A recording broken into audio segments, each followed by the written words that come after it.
Santapan Harian Sabtu 1 Agustus 2026.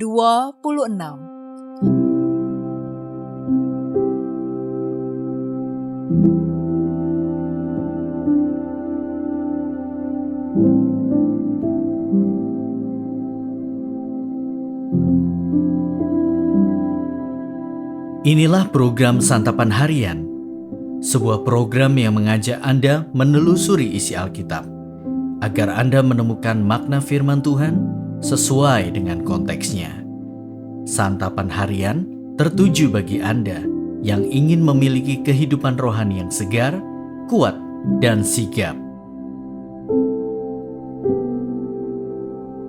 Hari ini kita akan membaca 2 Korintus pasal yang keempat, ayat 16 hingga pasalnya yang kelima ayat ke-10. Namun sebelumnya, mari kita berdoa.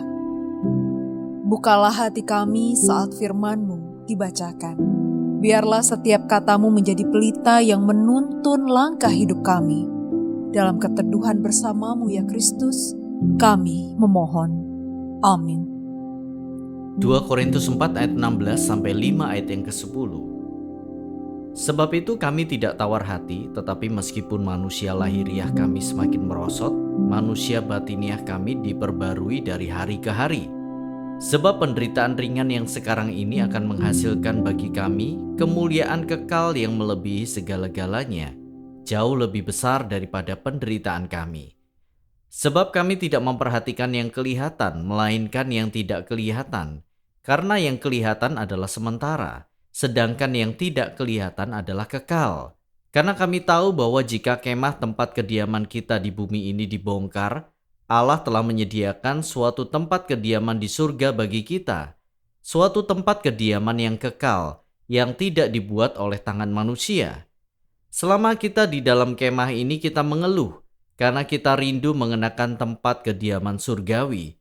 Sebab dengan demikian kita berpakaian dan tidak kedapatan telanjang. Sebab selama masih diam di dalam kemah ini kita mengeluh oleh beratnya tekanan, karena kita mau mengenakan pakaian yang baru itu tanpa menanggalkan yang lama, supaya yang fana itu ditelan oleh hidup. Namun Allah lah yang justru mempersiapkan kita untuk hal itu, dan sebagai jaminannya Dia mengaruniakan roh kepada kita.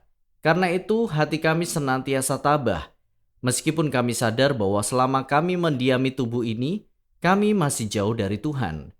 Sebab hidup kami ini adalah hidup berdasarkan iman, bukan berdasarkan apa yang kelihatan. Tetapi hati kami tabah dan kami lebih suka beralih dari tubuh ini untuk menetap dengan Tuhan. Sebab itu juga kami berusaha supaya kami berkenan kepadanya, baik kami tinggal di dalam tubuh ini maupun kami tinggal di luarnya.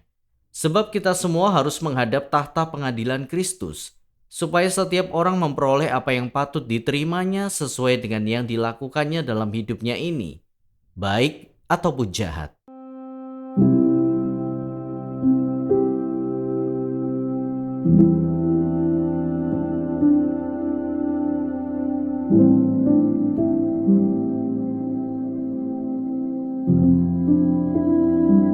Sahabat Santapan Harian, kita sadar hidup di dunia ini sementara dengan tubuh yang lemah dan mudah merosot.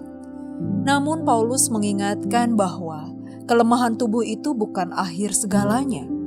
Justru dalam penderitaan karena kelemahan itulah batin kita terus diperbarui oleh Tuhan dan Roh Kudus memberikan jaminan pengharapan.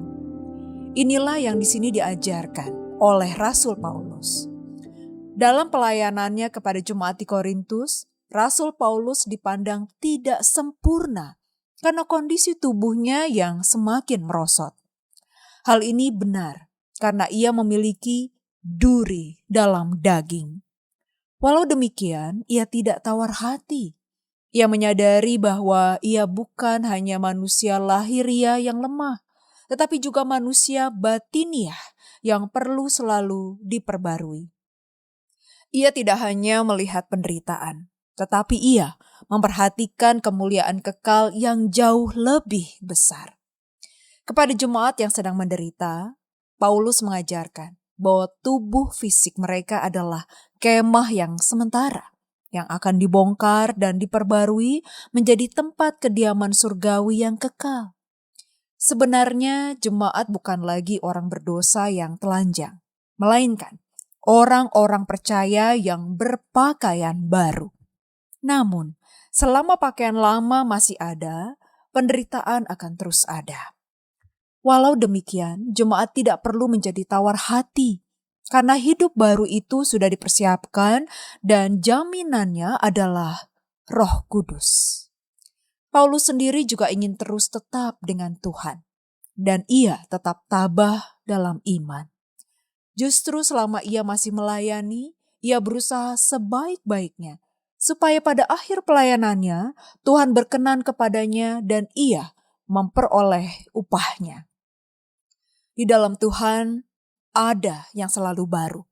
Kita bukan hanya berbicara tentang cara kita beribadah, berdoa, dan berpakaian, melainkan cara hidup kita dan kerohanian kita di hadapan Allah dan semua orang di sekitar kita. Hidup bersama Kristus berarti transformasi yang berkelanjutan sesuai dengan firman Tuhan, sehingga pikiran, perkataan, dan perbuatan kita selalu berdampak positif. Dalam kelemahan, kita malah menjadi semakin kuat untuk melayani Tuhan dan sesama. Mari kita berdoa. Ya Kristus, bentuklah hidup kami setiap hari oleh terang firman-Mu, hingga pikiran kami dipenuhi hikmat, perkataan kami menebarkan kasih, dan perbuatan kami menghadirkan damai serta berkat bagi sesama. Dalam anugerah kasih-Mu Kristus, kami memohon. Amin.